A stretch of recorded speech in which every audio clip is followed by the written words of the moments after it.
Today's puja is very important for us. You all have got your self-realization. You have all the knowledge that is necessary to give realizations to others. You have to know what you have already. That's very important. Because if you do not try your hand, and if you do not try to give realizations to others, firstly, you will have no faith in yourself. You will have no self-esteem also. The second part is that you try giving vibrations to other persons, but don't get involved with that person. I have seen some people get too much involved. If they give realization to one person, they think they have done a great job, and they start working on that person, his family, his relations.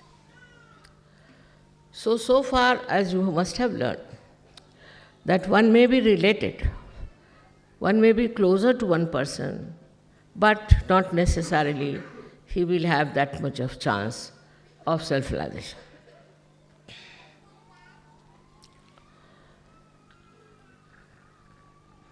First is complete humility. You have to be a humble person, extremely humble.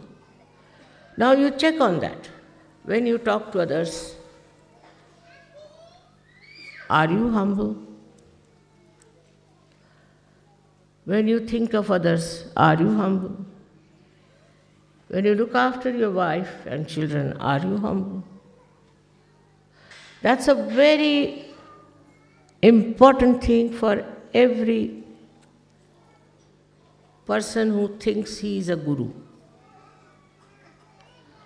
Humility is the first quality, or I should say the ocean, into which you must jump. Some people think that if you are humble mother, then people will take advantage of you. Nobody can take advantage of you, because you have to remember another point, that you are protected all the time, looked after by Paramachaitanya. I know you know that, but how many really believe that there is Paramachaitanya with us? If you really believe that there is Paramachaitanya, then you don't get frightened, you don't get worried. You are not subjected to all kinds of nonsensical ideas also. But if you think that you are not protected, what will happen, how will things happen, then Paramachaitanya leaves you alone. You have to see the whole drama, how Paramachaitanya works out.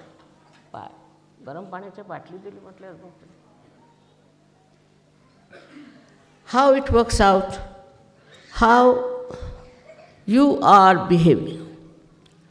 Supposing you are not in a proper shape, and you try to show off too much, then what happens?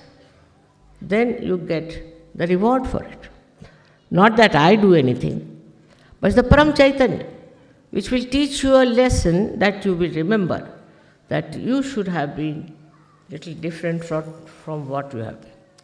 After all, we have to know why have we come to Sahajyog.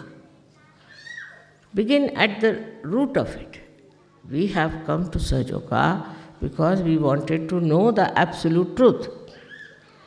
And this absolute truth has been now known to you through your vibrations. You know it through your vibrations, what is the absolute truth. And you should work everything on that line, that absolute truth, whatever you feel on your vibrations, you have to follow. But unfortunately, I have seen many people think that their vibrations are all right, they are all right, and whatever they are receiving on their vibrations is first class. Now, how to correct that point is very difficult. It comes from ego. When you have ego, you can never find anything wrong with you. And even if the vibrations are telling you something, it might be somebody else who is telling you something. Because you are not there, your ego is there. And your ego is just spoiling you and teaching you things which normally you would see clearly that I am doing something wrong. I should not have done it. In this process of correction and improvement, when you indulge, you should see, are you getting subtler or grosser? That is the best way to judge. Now I have seen people who go on judging on small things like vibrations, whether this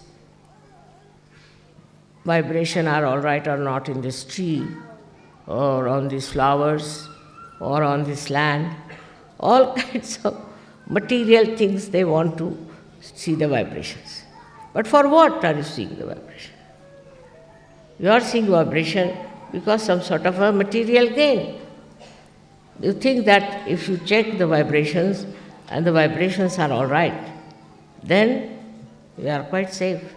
We will not lose this, we will not lose that. It's not true, because vibrations are not meant to judge all these worldly things and worldly matters. It's absolutely cheapening the vibrations. You should not cheapen them. Because vibrations can suggest things which may be detrimental to your growth very much. Once I wanted somebody to go somewhere, so he said, I didn't go, mother. I said, why? Because I saw the vibrations were very bad.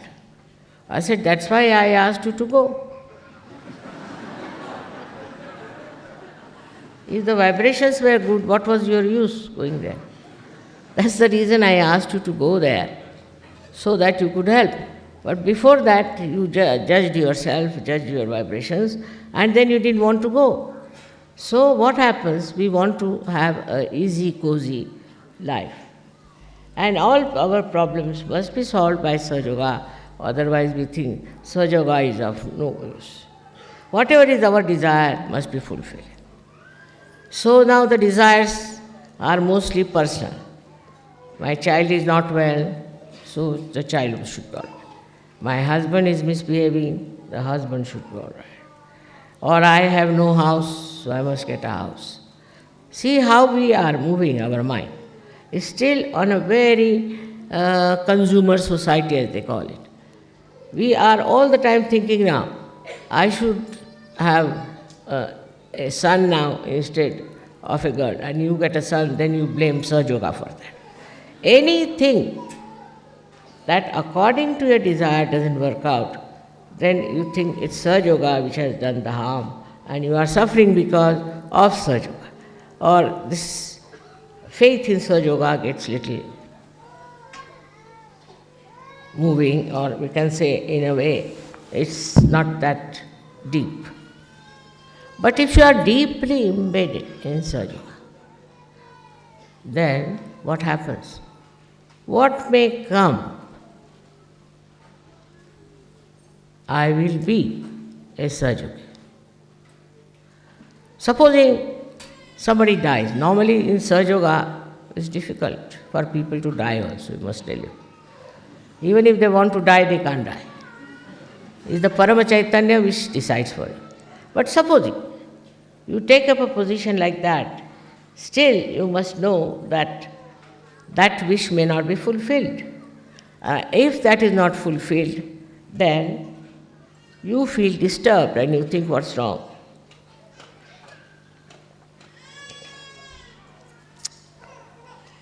But your wish is not the wish of God Almighty. While Paramachaitanya is the wish of God Almighty,